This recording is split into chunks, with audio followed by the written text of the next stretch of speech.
your name. But anyway, Ola. we're live. So let's, Ola. Good morning, good morning, good morning, good morning, people of LinkedIn. Good morning if you're joining us on YouTube as well. Yeah, I was just saying, Ola, I forgot to check the pronunciation of your name, but I was thinking more your surname actually. Is it Sonai? That's what I've been saying. It's Sonaya? Shonaya. Shonaya. Shania. Ah, so the Yeah. S has the SH sound, which that's kind of common, isn't it, with some African names, right? But the S is like a SH Yes. Yes. sounds. It's Yeah. very common with Yoruba names. So Yoruba. Yeah. yeah. Yeah. Nice. So yeah, Shonaya. Yeah. Shania. Perfect. Ola.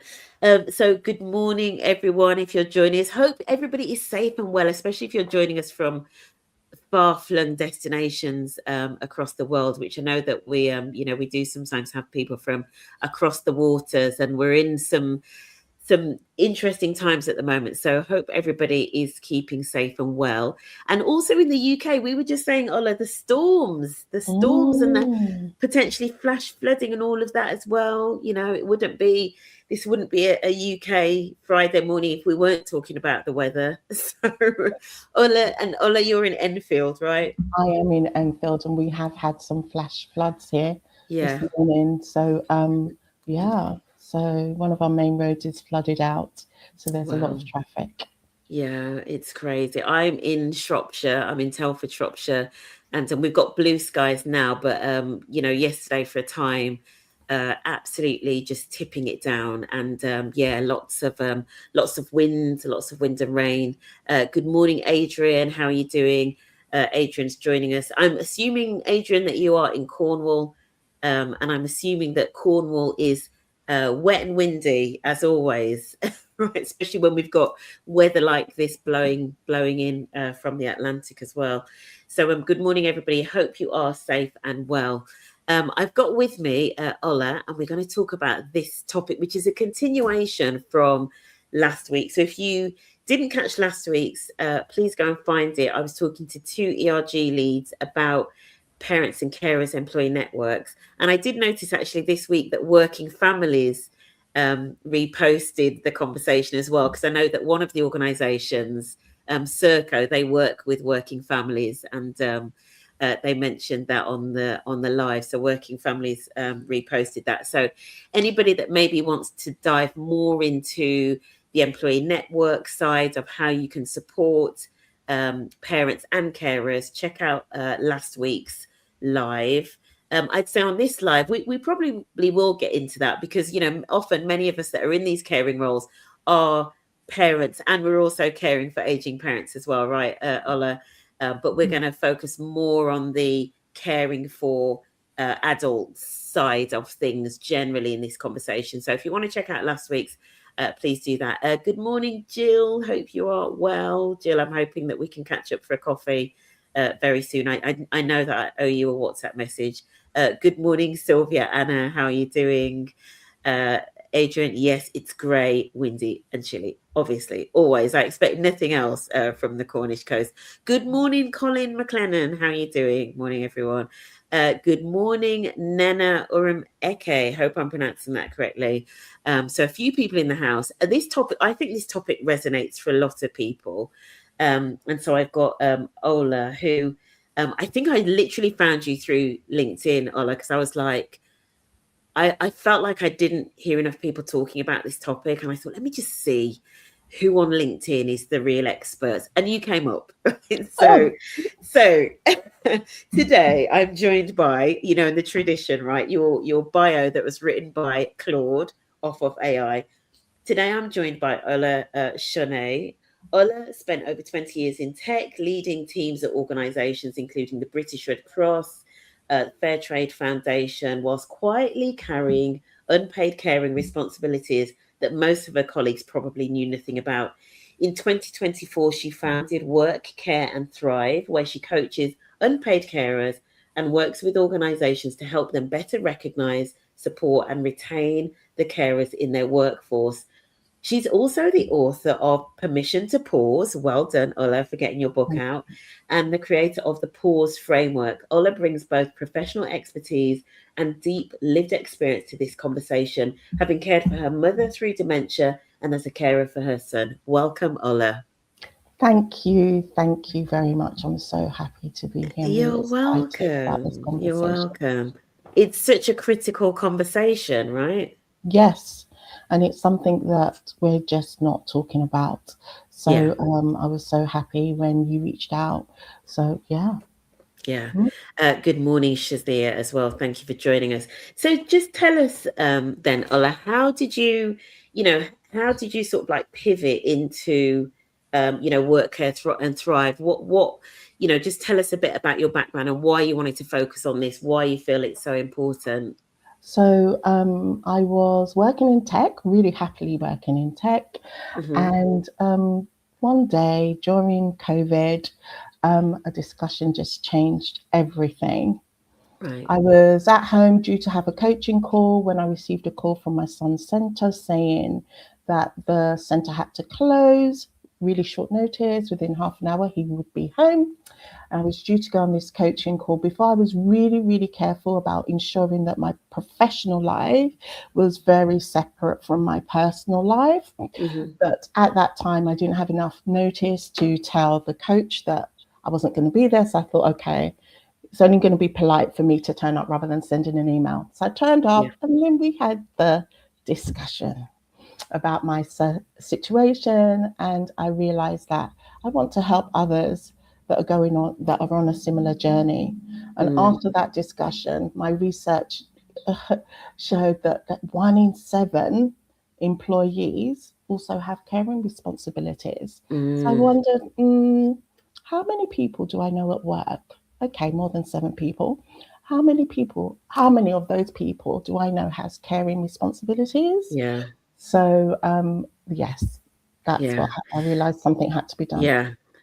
1 in 7. And some of the stats, I mean, you shared some of the stats with me in our prep call, and I was like gobsmacked. So 1 in 7 employees, but you said there was a stat around 2 in 3. Just explain that stat again for me. So, approximately 2 out of 3 of us will be unpaid carers at some point in our lives. I mean, So, yeah, this is just it's yeah. it's part of everyday life. It's it's huge. 2 in 3 people will be carers at some point of their life.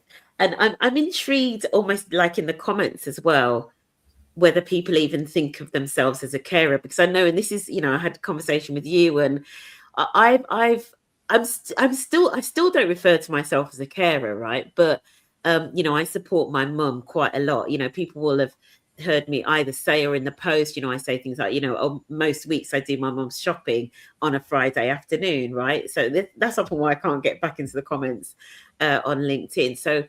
Um, so some people, have heard me say those sorts of things, but there's something about we don't very easily identify with that term carer. So I bet even, for the people that are like watching this or in the comments, if I were to say to them, do you consider yourself to be a carer? It wouldn't be an obvious, oh yes, you know what I mean? I think it's not a term that people often identify with. So I think maybe we should start about the definition. What is it about the definition that, so for me, when do I go from I'm kind of just like helping my mom, or you're helping somebody out, or if you have a partner that maybe has an illness or something, where does it go from helping just in the normal course of life to Mhm. it's now a caring responsibility? Just talk to us about that a bit. Okay, so the definition of an unpaid carer by the NHS, I've got this, so I won't misquote. The NHS is a carer is anyone, including children and adults, who looks after a family member, partner, or friend who needs help because of their illness, frailty, disability, a mental health problem, or an addiction, and cannot cope without their support. Mm, So when you're going through, as you said, caring tends to be an extension of the love that you give a loved one. So it's not usually announced that, someone's going to be a carer or you're going to be a carer. It's mhm. usually something that creeps up on you, something that's not announced. It can actually, there are two main ways that it can happen. It can creep up on you. You can start helping out, as you said, and Yeah. then that becomes more and more into the caring, or you may have that sudden phone call where actually something has happened and you're working in crisis mode, somebody's had a stroke or a fall, and all of a sudden you're trying to deal with that.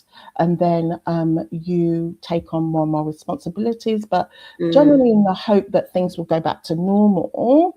So again, you don't necessarily notice or think of yourself, identify yourself as a carer. So, but where the line is drawn, which I really like the NHS definition, is where it says that a person cannot cope without your support. So you're doing your mum's shopping. She can't cope without you doing her shopping every week. So Yeah. you're a carer. So it's really not about the hours that you put in. It's not about proximity. It's about, so it may be that you're arranging medical appointments or care packages. You're a carer. So yeah.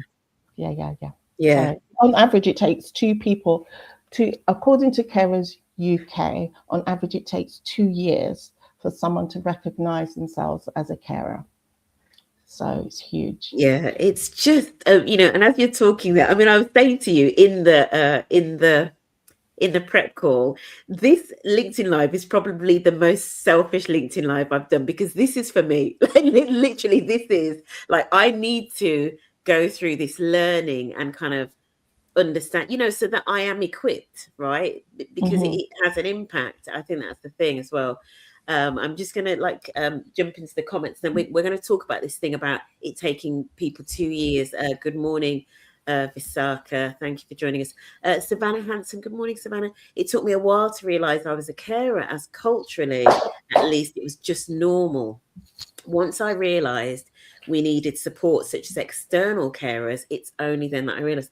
And I think that is true, isn't it? And I was talking to you, Ola, in terms of whether there are potentially like some cultural norms as well and things like that. And by culture, I don't mean only ethnicity. I do mean culture, because I think even within and I was, I sort of went digging into some of the stats. Certain, this isn't necessarily about race or ethnicity, although there may be some overlap.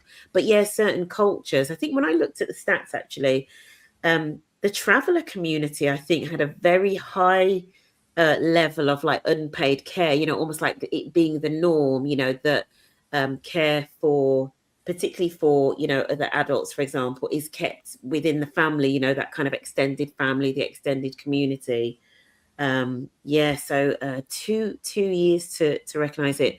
Alicia Monroe, good morning, Alicia. This topic is the reality of many leaders, and burnout is ever present. Absolutely. Because if we just maybe dive into that, you said about like it taking 2 years.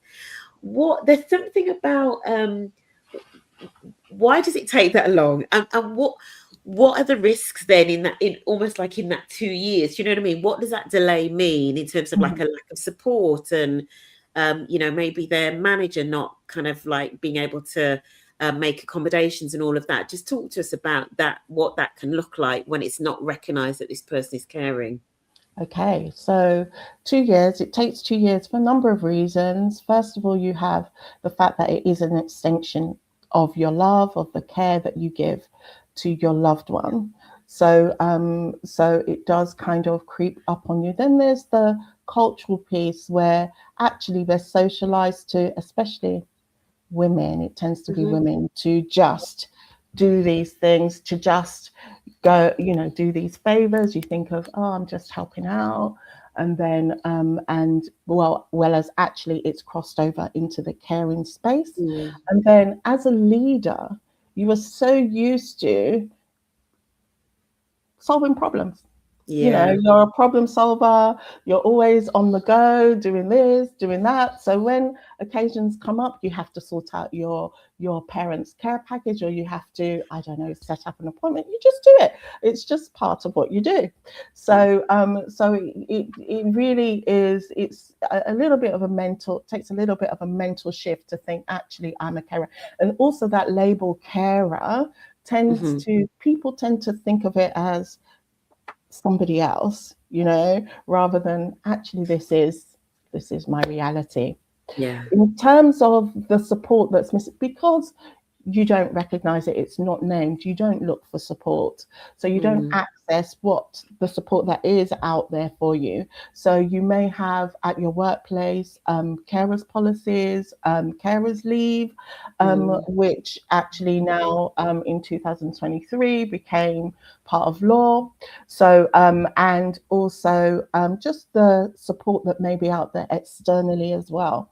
So it's really important. And then what tends to happen is you tend to move on, go on, doing one thing, then another thing, then another thing. And it can lead to burnout that again kind of creeps up on you.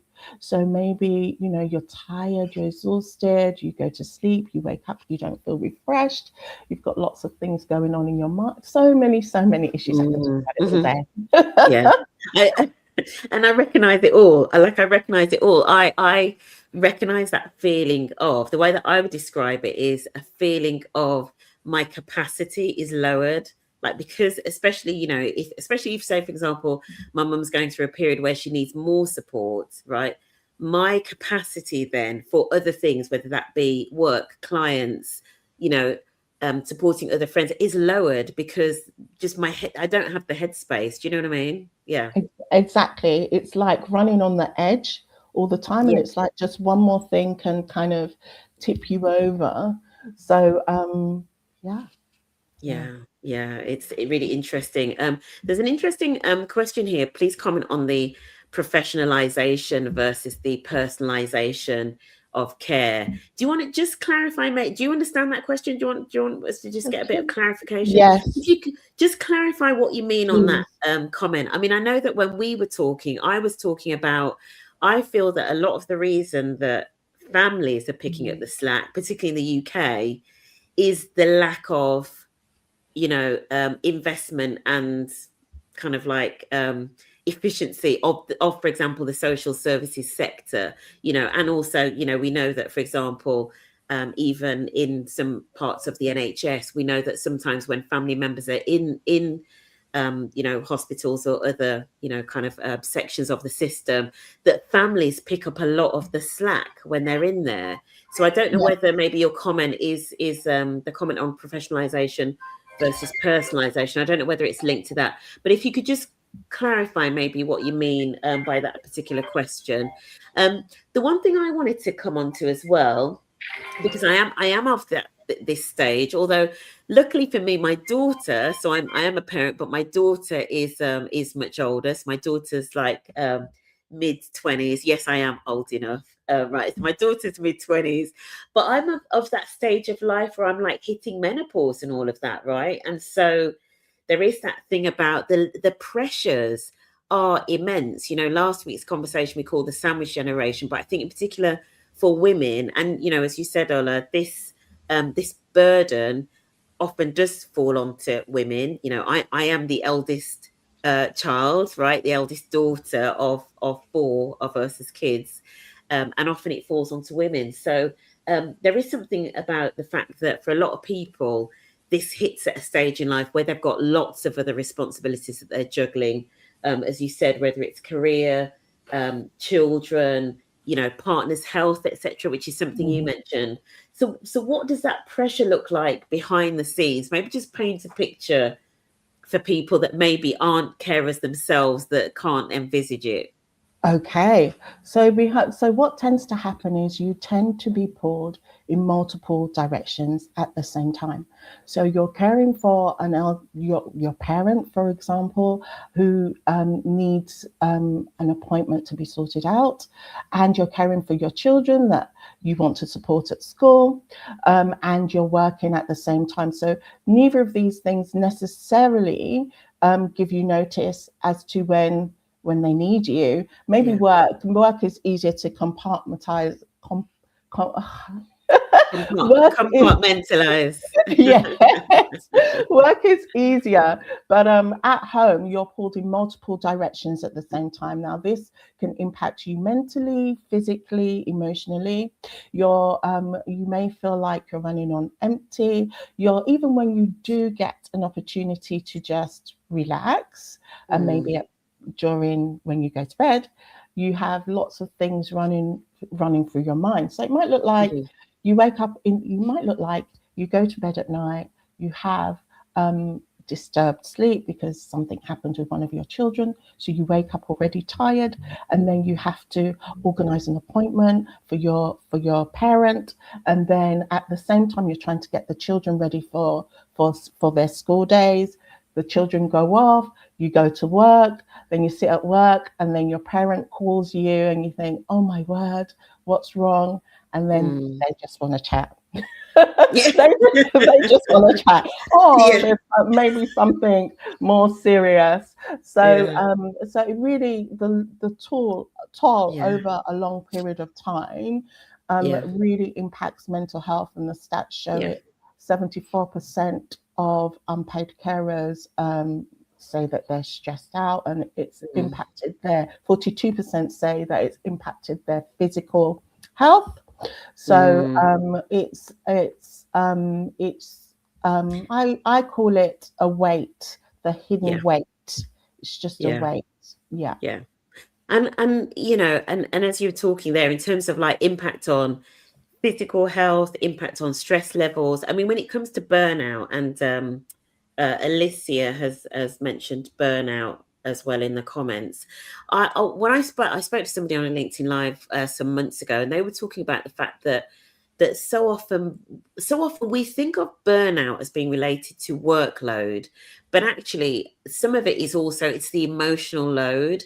And one of the things I spoke to you about was the challenges, particularly when you're caring for an adult, particularly when it's a parent, say for example. So Mm-hmm. that the dynamic and the tension of going from and at the end of the day, like my mom will still tell me off or comment on what I'm wearing or something, or right.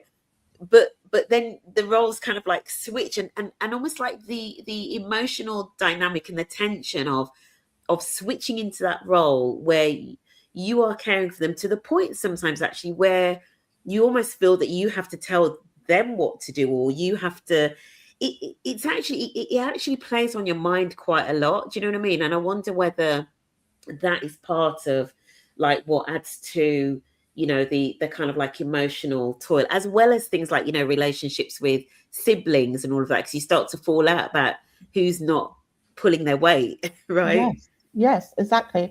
There are so many emotions that can be involved, Yeah. starting off with grief. We look at grief. So while even though your loved one is still around, you Yeah. may be grieving the relationship that you used to have. You may be grieving the plans that you have had to let go, Mm, the life that you're now leading, as opposed to the one that you've said goodbye, the new normal, and you're grieving yeah. what was before. Then you have resentment. You can have resentment amongst families, because actually um, care rarely, the care of a loved one rarely is equal across the board. Mhm. So it's Mm, just not practical. So yeah. sometimes it's because of geography. Sometimes it's Mhm. because of situations. It might be just because of somebody's personality, or it may just be because somebody said yes first, and then the Mm, caring responsibility went to them. In your case, you said you're the eldest. Maybe there was, I don't know, there may have been a sense of duty, mm, underlying duty, because you're the eldest, to take care of everyone. So mm, it's really complex. And then on top of that, to compound that, you have the guilt.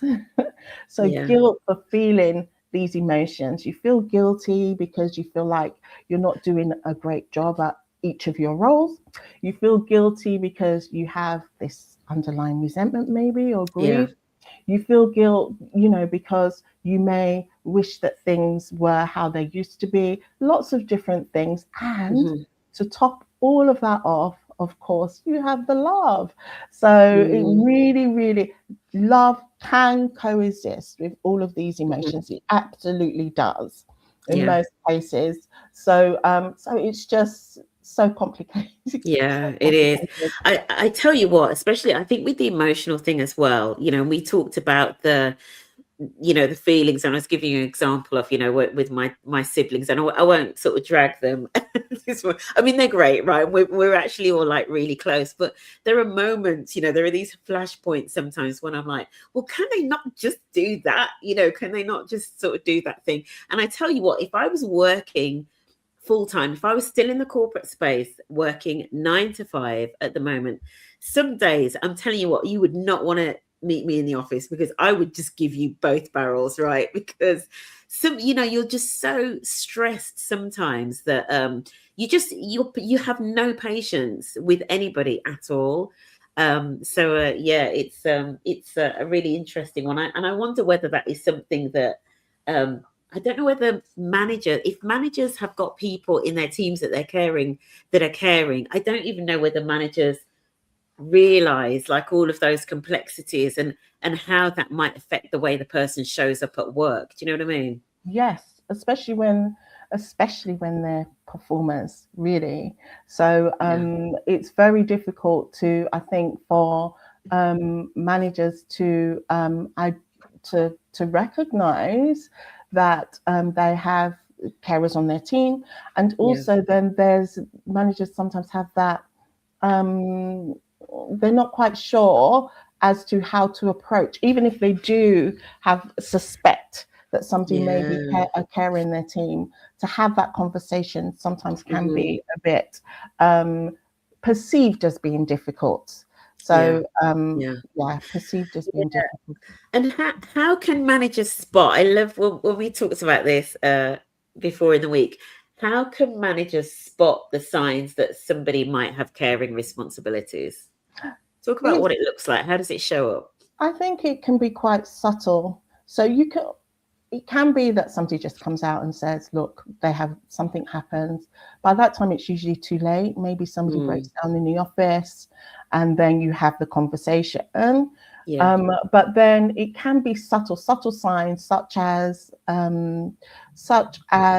the person that was that once was sociable, maybe doesn't go out for drinks after work, Hmm. maybe, or at lunchtimes always on their phone, so doesn't seem to socialize in that way. It could be that the person is just their work has kind of when they're in the office, they're on it, but then the other things that they used to do, maybe not so much. And Yeah. then there's this hypervigilance, which is a really, really big thing. So carers may tend to just always seem to be on edge, just looking at their phone. There might be meetings and they've got their Hmm. phone on their desk. Somebody that doesn't Hmm. normally may Hmm. have their phone on their desk and they're checking their phones. So Hmm. lots and lots of little ways that, and then there's the overworking. That's also another sign, actually. When someone suddenly is Mm, overworking, um, may be a sign. Obviously, these are not set in stone. There might be other yeah. reasons, but Yeah. but it is about, I think, approaching it with curiosity, Yeah. and normalizing conversations. That's why I'm so Yeah. happy about this conversation this morning. Yeah. Normalizing conversations about care within the Yeah. workplace and within the organization. Absolutely. Absolutely. That is why we're having this conversation. And you know, I really hope that I know I can see a few people in the comments as well about you know, the importance of these conversations. So please do, you know, share it with your teams, and you know, get in touch with Ola. You know, get Ola to come into your organization and talk to managers about it. Savannah, unfortunately, when we did push past the pride and get support, and that term there in itself is interesting, Savannah, in terms Mm, of the pride of having to get carers in to help. It was awful. It's a real shame. 2 years later, the investigation into poor care is still being dealt with. Dealing with that on top of everything being discussed really did lower capacity for work. And that's the thing. I know, for example, like with my mum, and I was explaining to you, Ola, sometimes dealing with, for example, like, you know, mental health services and all of those other organizations that are supposed to help you. You know, one of them said to me, had I thought about a carer's assessment? And I said to her, you know, you guys can't even look after the sick people, never mind never mind me. Like literally that's what I said to her, because part of it, I'm kind of a little bit with Savannah. I'm kind of like, there's an element of if some of these systems were better, there wouldn't be so much stress on the families. A lot of my stress is dealing with some of these services, you know, and I don't blame the individuals. I think it's just you know, there are really poor systems. It's reassuring to hear that other families have similar experiences with siblings. Shazia, I could talk to you all day about siblings, you know, and I love my siblings to death. But it can be challenging, right? Yeah, definitely. Eldest daughter, stand up. Yeah, eldest daughter. It's not easy being an eldest daughter. I did a whole post about that a little while ago. Naina, thank you. I'm here as a manager with carers in my team. I see them as I'm one too. Would love to know how to better support them beyond sympathy. So let's get into that. How can managers better support their carers? So managers can better, sorry, to go back to the previous comment, I will come back to Yeah, that comment, but to go back to the previous comment about healthcare and yeah, carers, unpaid care, yes, that particular Savannah's comment, yeah, thank you. yeah. Unpaid carers actually have a value of 184 billion pounds annually to the UK economy. So, which is the That's equivalent crazy. of an NHS. So it's like it's the work that everyone that's caring, that's on the call, the work that you do is invaluable. And unfortunately, yes, the systems are not in place to effectively and adequately care for our loved ones. Yeah. I'm really happy that Carers UK are really working hard on pushing this forward. Hmm. Yeah, but something needs to be done. Sorry. Yeah. Yeah. Now back to No. Nana's comment. Sorry about that, Cheryl. No, no, but I look when that statistic, like the level of unpaid care, which is invisible, really, because obviously, you know, nobody's physically paying any money for it, so it's literally invisible. The size of the unpaid care in the UK is the same size as the NHS. That is mind blowing. It's actually mind blowing. But this is just about how common it is, right? Uh, Um, yeah, exactly, exactly. So, yeah, how okay. to better support as a manager and as a leader beyond sympathy? I think so. So there are lots of supports that organisations and leaders and managers can put in place for their Hmm. unpaid carer community. There's lots of good practice out there. Employers for carers are very good at helping organisations Mm, with this. But things as a manager, the biggest thing is having an open door and building that psychological safety. So, as you've said, Nina, that you are one too, I think the fact that you're vulnerable enough to say that is a mm, really big step in supporting the carers in your team. So something that can be done is just having open conversations. So, but normalize these conversations. So in general catch-ups, you ask at the end of the catch or during the catch-up, is there anything else that you'd like me to know? Any other way that I can support you? mhm, Ensuring that anything that you touch in terms of being a leader, policies, practices in the organization, that you look at it from a carer's lens, and you can get support to yeah, do this as well. You look at it through a carer's lens. Is this accessible? So things like training, for example, and career development, have those been looked at through a carer's lens? So mm, does your training always happen off site, where maybe carers are unable to access because there's nobody to look after their loved one if they're away from home, or out of office hours?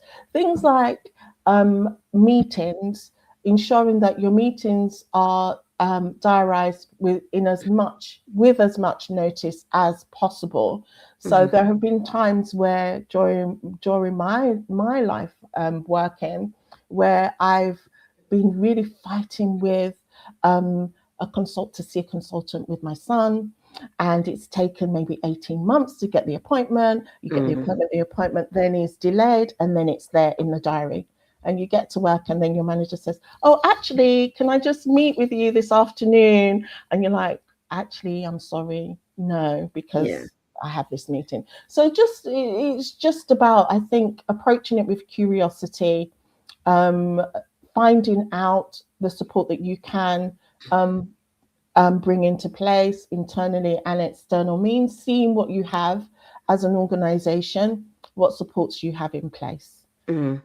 And I like the point that you said. I mean, the fact, Nana, that you are, you've got caring responsibilities yourself.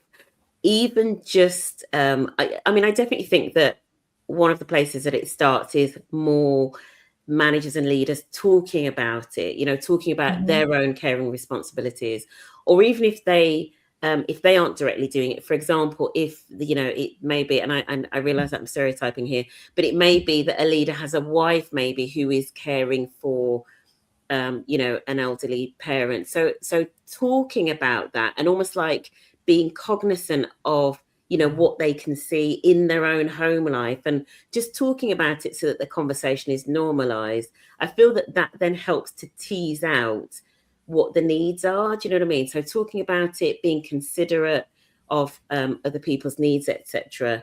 The one thing that we didn't cover, and I'm going to come on to Sylvia Anna's comment next. Sylvia, your comment has slightly been chopped, so I can't see what your question is at the end that starts, what if the workplace something? I can't see the rest. So can you put the question separately, please, Sylvia? I wanted to just go back to, somebody asked a question about almost like there's this thing about if a manager maybe suspects that somebody has caring responsibilities, how do they approach that conversation? Like, how do Mm-hmm. they do that in a way that is maybe like sensitive and not being like nosy? And do you know what I mean? Have you got maybe any tips around that? How managers can approach it? For me, it's curiosity. So being curious, not jumping to conclusions and making assumptions, Yeah. and being open, having conversations. So why does that manager feel that they have care, that particular member has caring responsibilities? Maybe saying, having a conversation during a one-to-one. Oh, I noticed that you've been late a number of times, or is there something going on? Or I noticed that X, Y, and Z, whatever it is that they notice, and just opening the door. It's about Mm. opening the door to have Yeah. that conversation. Yeah. But I have to say, to be honest, unfortunately, some people will not want to say because of past experience, because of lived experience where Yeah. they've actually personally been penalized for being a carer, and Yeah. also or maybe they've seen somebody put their hands up and say I'm a carer, and then Yeah. being treated Yeah. so in a way that doesn't that closes the door, Yeah. for these conversations. Yeah, absolutely. A direct question here from Colin. If people want to get you in, Ola, do they just drop you an email? Feel free to drop me an email, ola@workcareandthrive.com. Yeah, I'm on yeah. LinkedIn as well, Ola Soneye. And also I have resources that I'm happy to share. So Mm. please drop me an email. Mm. Drop me an Well, email, drop me a message on LinkedIn. yeah, and we must get onto the book as well. We must get onto the book. But I was going to say, when you were talking about the conversations about the managers, what just popped into my head, and it's really funny actually. A junior's comment that's just popped in is kind of I think I was getting onto this as well. Curiosity and coaching, like questions that are open Yes, and open. non-judgmental, but also ensuring the psychological safety is there. So I was thinking, and I was thinking as well. Actually, I just thought, if a manager is a good manager, right, they should be asking questions like, how are you doing? How are things going generally? How are things at home? How's the family? Do you know what I mean? Like a manager that's built up a good working relationship with their team members should be asking those more open, kind of rounded questions about the individual and what's going on with them, like not in a way that's like nosy, but you know, as Junior says, and as you were saying, Ola, with that curiosity, and in a way that's you know, kind of like open, etc., and non-judgmental, that kind of just like leaves the door open. And then, as you were saying, Ola, bringing in some examples of, oh, I noticed, you know, such and such, how's that going, or you know, how's that affecting you, etc.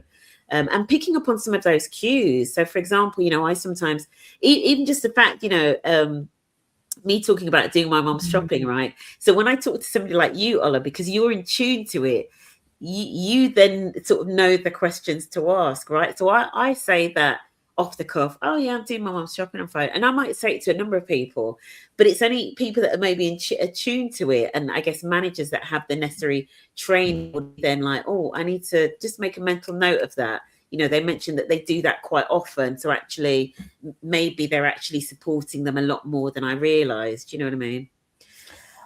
I do think that training for managers is really important. Yeah. So just to help you, just if you're living, if you haven't had exposure Yeah. to the caring community and what it's like, it can be Yeah. difficult.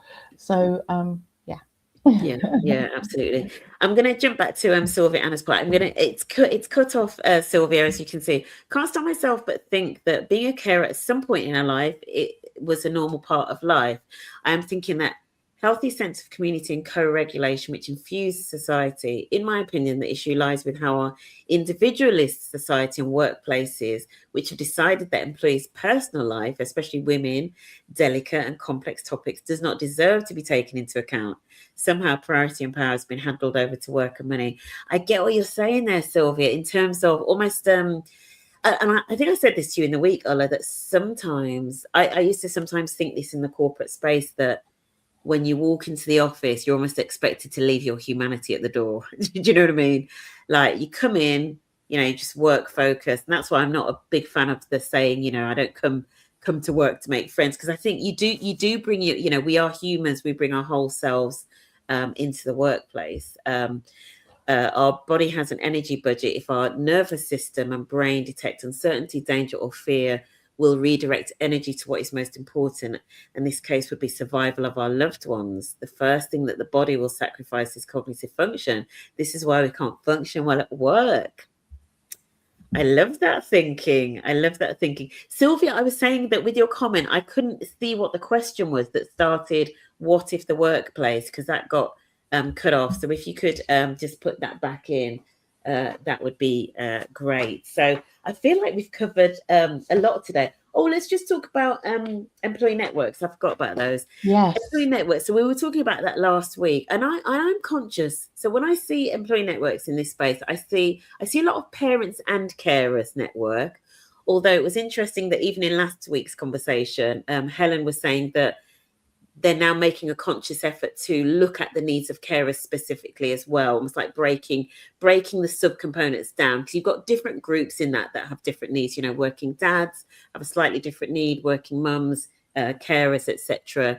I know that in some organizations there are working families, ERGs. Talk to me about what more is that networks should be doing, both in terms of getting people to realize that they are carers, so maybe shortening down that 2-year period of realizing you're a carer, and then just in terms of support, what is it that networks can do? Okay, so I think networks play a vital role. Personally, I believe that the support for carers is different from the support for parents and working families. Yeah. I think that carers networks are such powerful forces to Yeah. Support care. Being in a meeting, an online meeting, or in a room with somebody that is going through the same thing as you helps you to Yeah. feel seen. So it helps you to know that you're not alone, and the isolation of being an unpaid carer is real. Yeah. And also, and it's also a way where it's a way where carers can come, a safe space for carers to be able to share and to learn Yeah. from each other. So I think that working with the Carers Network personally myself was one of the most rewarding, emotional and rewarding things that I did in the workplace, in terms of people just coming and just pouring out things that others would not be able to understand, feeling safe Yeah. enough to do that. Yeah. So, but not only, it's with Carers Network, it's not only about holding space. So there are things that Carers Networks can also do to help raise awareness and shorten that 2 year gap, 2 year timeline, as you said, such as raising awareness. I'm not talking about just on Carers Week. It's good. Carers Week is good. It's a time to raise awareness, but in every Yeah. day. So being included when they're included as part of the organizational structure, Yeah. and they are also able to have that say on whether or not policies and practice in relation to carers, that carers Yeah. lens piece, and also when organizations can include language about care in their everyday benefits packages, for example, or Yeah. communications. So it might be, and do you look after? You don't say, "Are you a carer?" Because we've just said it takes 2 years. Yeah. Yeah. You may say, "Are you looking after a loved one at home? Yeah. Are you helping someone that can't cope without your Yeah. support?" Absolutely, absolutely.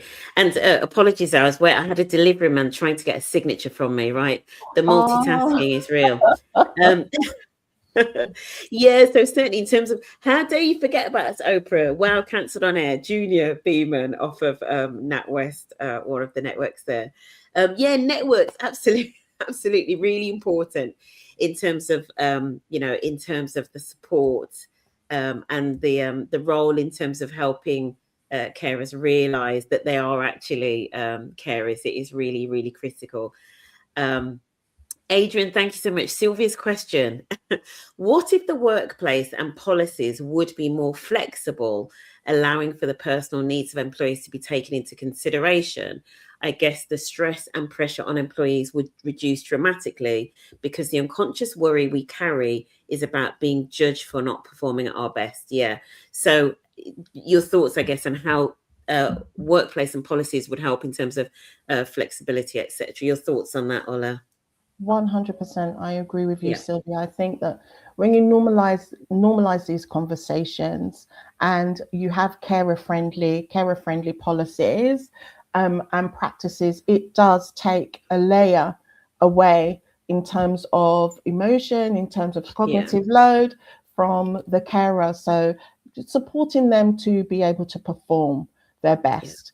And for me, I think that making carer friendly organizations actually benefits the whole organization. Mhm. So these practices and policies that you put in place actually would benefit other people that are going through other things. So yeah. Yeah, yeah, that's perfect. I love that. Let's just talk before you go. We must talk about your book. We must talk about your book. What's the book called again? It's Pause, Permission to Permission pause. to Pause. Yes. So it's a gentle companion for unpaid carers. Yeah, Permission to Pause. What made you write it, and how long did it take you to write as well? That came out of actually watching. So it came out of a Carers Week challenge. So I was running a Carers Week challenge. And for 5 days, I invited carers. This was during Carers Week. Yeah, I just said Yeah, that, Carers Week challenge. Self-care challenge during Carers Week. So yeah, for 5 days, I invited carers to come and spend just 20 minutes of time each day on their self-care. So not for their mm, carers, not for work, just for them, 20 minutes. hmm, And they had specific challenges to do each day. And then we'd meet in the evening and discuss how it went. So just a very simple format, a space for carers to just refocus some time on themselves and just give them that permission that to put themselves on their list, that they shouldn't be yeah, last on the list. I really truly believe that carers, whilst doing one of the most important jobs. There are lots of important jobs, but one of the most important jobs, I think it is really important, critical, crucial for us to remember that actually we also matter. It is okay for us to have some time for ourselves. It's not practical always to go to a spa day or to have I don't know, go away for the weekend or things like that. So just having that space to think for yourself, Yeah. do for yourself, I think Yeah. really makes the difference in Yeah. building your capacity to cope. Yeah. So they asked me, the carers on this challenge said, okay, what next? So I said I promised a journal. And I thought, it's not going to take me long. It'll just be a journal. It won't take me long. And then as I thought about it some more, and thought about what I wanted to give to the unpaid carer community, it just developed into this companion. Thank you so much, Melanie. Thank you. I love that so much, honestly. Melanie, thank you so much for that endorsement. It feels like a hug in a book. I love it. Thank Anything you. that feels like a hug is a winner in my book. And I know when we spoke this week, Ola, one of my takeaways from our conversation was when you asked me who was supporting me, right? And you'll probably remember from that call, I was almost like taken aback, right? I was like, gosh, like Ola's looking into my soul. But it's really important, and I think I remember back to when I was a young manager. Oh, in fact, I wasn't that young when I was a manager, and I was actually taking my team through some restructuring and some redundancies. And so I was doing the consultations, like you take your team through consultations. So I was doing the consultations. And I remember the HR business partner at the time, who was such a lovely guy. He said, you're looking after them. Who's looking after you? Right. And that's the thing. And I think, um, even just asking people that sort of question, who is supporting you? Who's supporting you're doing the caring, who's caring for you? That's the thing. Mel Green has put, can you please share a link to the book? I'm struggling to find it online. It's definitely available on Amazon, right? Because I think I It's saw it on definitely there. available on Amazon. I will share a Yeah, link to the book. we will get the link shared. Watching from Uganda, global. We're always going global. I hope this resonates for you as well, in Uganda as well. Nena has put here, love the book. It really does help. So yeah, for anybody that's watching, for any networks, maybe get that book, right? Get some copies in for your network, right? Share them around, share the link in your Viva Engage channels and all of that. Get the book, have a book club about the book, right? Get the book in, share it around amongst your carers and have a book club. And then we're gonna finish off soon, Ola, with just maybe your one tip. If there's an organization watching this that maybe hasn't really done anything on this space, maybe if you've just got one tip that as to where they could start, where would you suggest that organizations start if they haven't really thought about this? They've probably got a policy on the shelf somewhere gathering dust, but where would you suggest that they start? I would give me a call. Yeah, give Ola a call. Give me a call. It's I think there's just so much, and it really I think, yes, there are lots of resources online. Carers UK are amazing. Employers for carers are also good, but please Okay. do feel free to drop me a line. Yeah, Contact absolutely. me. And another fan of the book, Hannah Thomas. I've been using my book every day. It's been a great tool and very helpful. All you I people that have read the book, know. I hope you've left the review on Amazon. I hope you've left a 5-star review on Amazon. If you haven't, do it now. Like that's my challenge to you. Make sure you leave that review on Amazon so that people, realize how important this topic is and get the book and get the conversation going, because all of that will definitely help. So, Ola, and you mentioned that you've got some resources. So what kinds of resources have you got that if organizations get in touch with you, you sort of like bring to them? So I do run a workshop called Beyond Flexible Working, Mm-hmm. which actually is about going more than flexible working, what organizations can do, raising awareness in terms of organizations. I also have actually a resource that I put together for leaders that also care, which is which is called Still Performing. So 5 things that unpaid carers and leaders should know that nobody tells them. So that's on the website at / Still Performing. And then I also have some things in relation to the flexible working. I have a flexible working toolkit, lots and lots and lots of resources. Wow. Yeah. Unfortunately, they're not all on the website at the moment. Yeah. So please do just drop me a line, get in touch. Yeah. Absolutely. Visaka, thank you so much for your comment. Overwhelmed by the insights. Lost my mum last year. Sorry to hear that, Visaka. After an intense period of caring and working, it was like falling off a treadmill at full speed, only now processing. And I'm sure that processing is potentially going to go on for a while, Visaka, as well. Really sending you a virtual hug through the screen.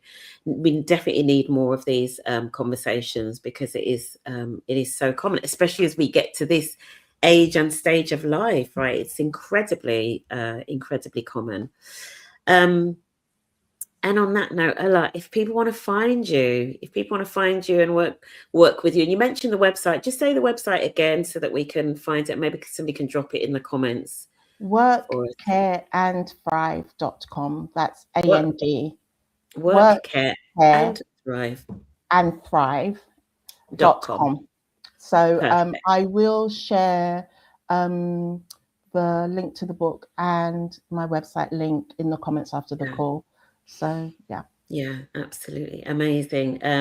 Thank you so much, Ola. Honestly, this, like, I've been wanting to have this conversation on here for a while, and I'm so glad that I found you. And I can't believe, the coincidence of your book literally just like coming out a few weeks ago. It's like it's just all the timing was meant to be now. As I said at the top of the conversation, this LinkedIn, this like was for me personally, like this was to fill my cup right today on Friday. And thank you to everybody that was in the comments. Policies on the shelf gathering dust, like Sylvia, honestly, the carers leave. I know that there are potentially some changes right now to the carers leave policies, but this definitely, it's an opportunity also for networks potentially to look at those policies with their organizations as well, but also obviously get Ola in to help you with those policies and make sure that they're holistic.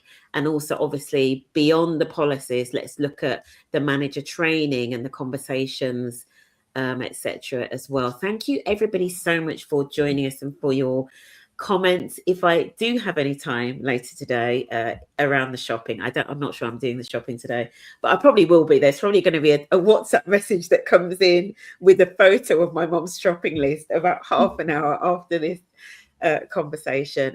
Thank you, honestly, everybody, for joining the conversation and for sharing your your personal experiences as well. I don't sort of take that lightly, so thank you so much. And please do keep this conversation going.